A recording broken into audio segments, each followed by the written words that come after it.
ଇଟାଲୀର ବୈଜ୍ଞାନିକ ଗାଲିଲିଓ ଗତି ଓ ବଳ ମଧ୍ୟରେ କ'ଣ ସମ୍ପର୍କ ଅଛି ସେସବୁକୁ ଗବେଷଣା କରି ଅନେକ ଗୁଡ଼ିଏ ତଥ୍ୟ ପ୍ରଦାନ କରିଥିଲେ। ସେହି ତଥ୍ୟ ଉପରେ ଗବେଷଣା କରି ସାର୍ ଆଇଜାକ୍ ନ୍ୟୁଟନ୍ ଗତି ସମ୍ବନ୍ଧୀୟ ତିନୋଟି ମୌଳିକ ନିୟମ ଆବିଷ୍କାର କରିଥିଲେ। ଏହାକୁ ନ୍ୟୁଟନ୍ସ ଲଜ୍ ଅଫ୍ ମୋସନ୍ କୁହାଯାଏ। ପିଲାମାନେ ଆମେ ଏହି ଅଧ୍ୟାୟରେ ନ୍ୟୁଟନ୍ଙ୍କର ପ୍ରଥମ ଗତି ନିୟମ, ଜଡ଼ତା, ସ୍ଥିରତାର ଜଡ଼ତା, ଗତିର ଜଡ଼ତା, ଜଡ଼ତା ଓ ବସ୍ତୁତ୍ୱ ମଧ୍ୟରେ କ'ଣ ସମ୍ପର୍କ ଅଛି ସେହି ବିଷୟରେ ପଢ଼ିବା।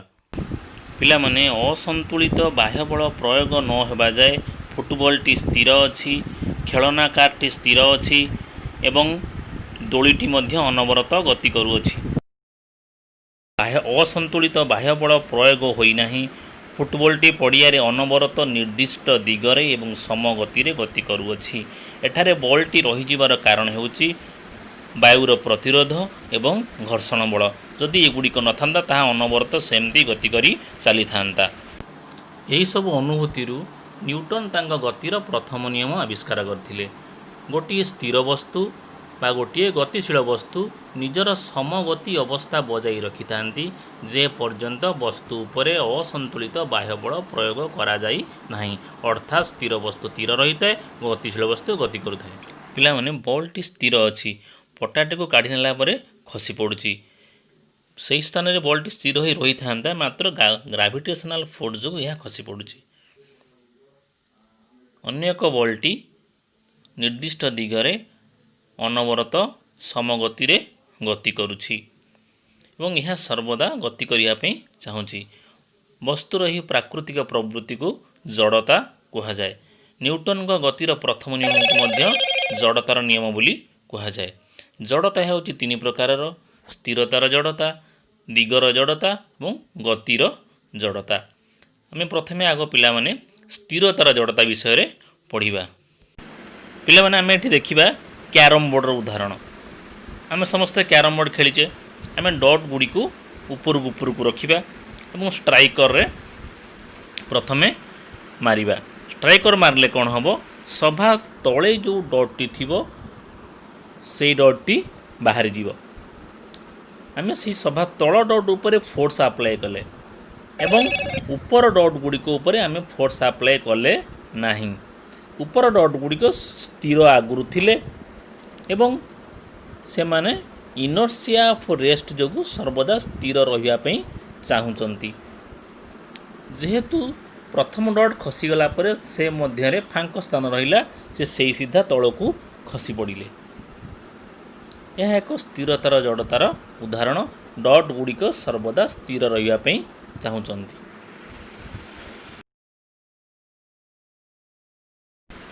ଆମେ ବର୍ତ୍ତମାନ ଅନ୍ୟ ଏକ ଉଦାହରଣ ଦେଖିବା। ଗୋଟିଏ କାର୍ପେଟ୍ ନେବା ଏବଂ ଗୋଟିଏ ବାଡ଼ି ନେବା। ବାଡ଼ିକୁ ଯେତେବେଳେ ଆମେ କାର୍ପେଟ୍ରେ ପିଟିବା କ'ଣ ହେବ ନା କାର୍ପେଟ୍ଟି ତା'ର ସ୍ଥିରତାର ଜଡ଼ତାକୁ ହରେଇବ। ମାତ୍ର ସେଥିରେ ଥିବା ଧୂଳିକଣା ଗୁଡ଼ିକ ଆଗରୁ ସ୍ଥିର ଥିଲେ ଏବଂ ସେମାନେ ସର୍ବଦା ସ୍ଥିର ରହିବା ପାଇଁ ଚାହୁଁଛନ୍ତି। ଆମେ ଧୂଳିକଣା ଉପରେ ଡାଇରେକ୍ଟଲି ବଳ ପ୍ରୟୋଗ କରିନାହୁଁ, ଆମେ ସିଧାସଳଖ କାର୍ପେଟ୍ ଉପରେ ବଳ ପ୍ରୟୋଗ କରିଛୁ।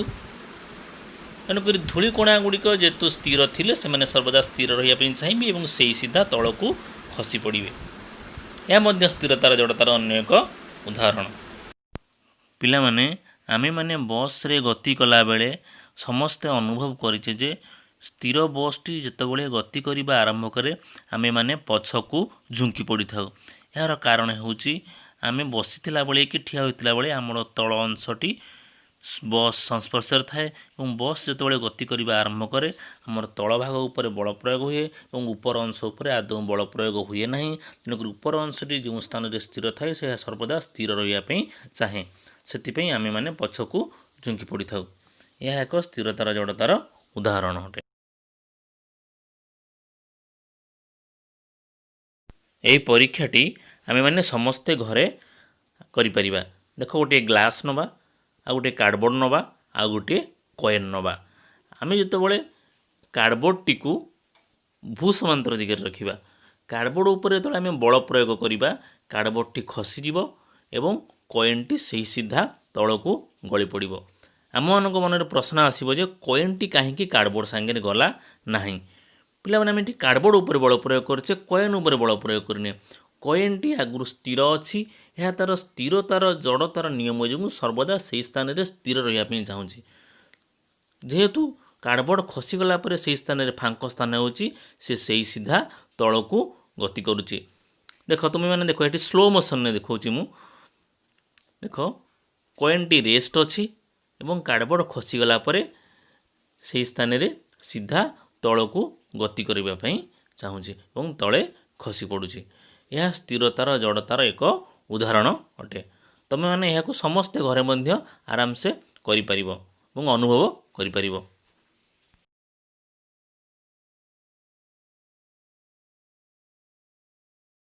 बॉडी दिगर जड़ता बा इनर्सिया ऑफ डायरेक्शन असंतुलित बाह्य बल प्रयोग न होबा जाए गोटे वस्तु जो दिगरे गति करुथिला ସେହି ନିର୍ଦ୍ଦିଷ୍ଟ ଦିଗରେ ଗତି କରିବା ପାଇଁ ସର୍ବଦା ଚାହିଁବ ଅର୍ଥାତ୍ ଏହାର ଦିଗରେ କୌଣସି ପରିବର୍ତ୍ତନକୁ ଇଏ ବିରୋଧ କରିବ।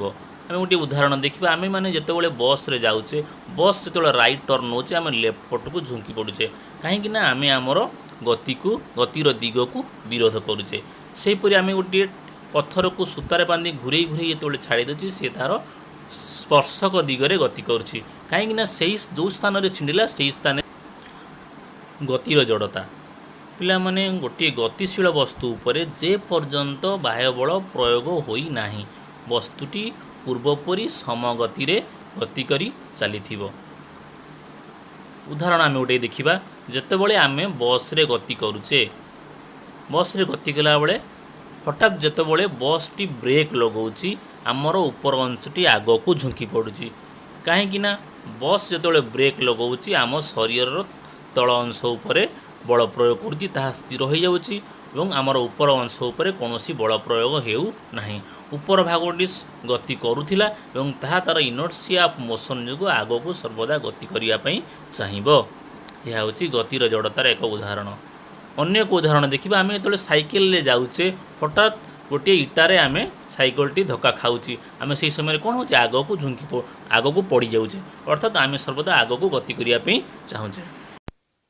जड़ता और वस्तुत्व मध्य कौन संपर्क अच्छी से विषय में बर्तमान बुझा आम ये दुईटी वस्तुत्वर अलग अलग वस्तुत्वर इटा नहीं गोटे अधिका गोटे कम वस्तुत्व आम दुईटी इटा को समान परिमाणर बल प्रयोग करवा।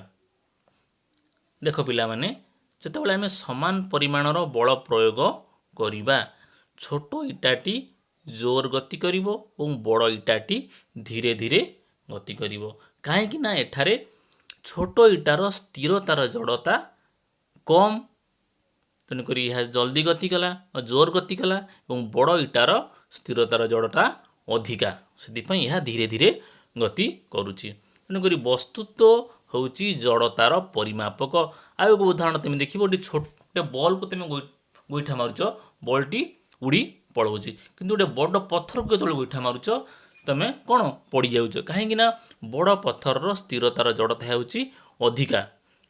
सेपरी आम जो गोटे छोट कार को गति करें बंद अटकई पार कि गोटे बड़ ट्रक को आम कौन टाणी अटकई पार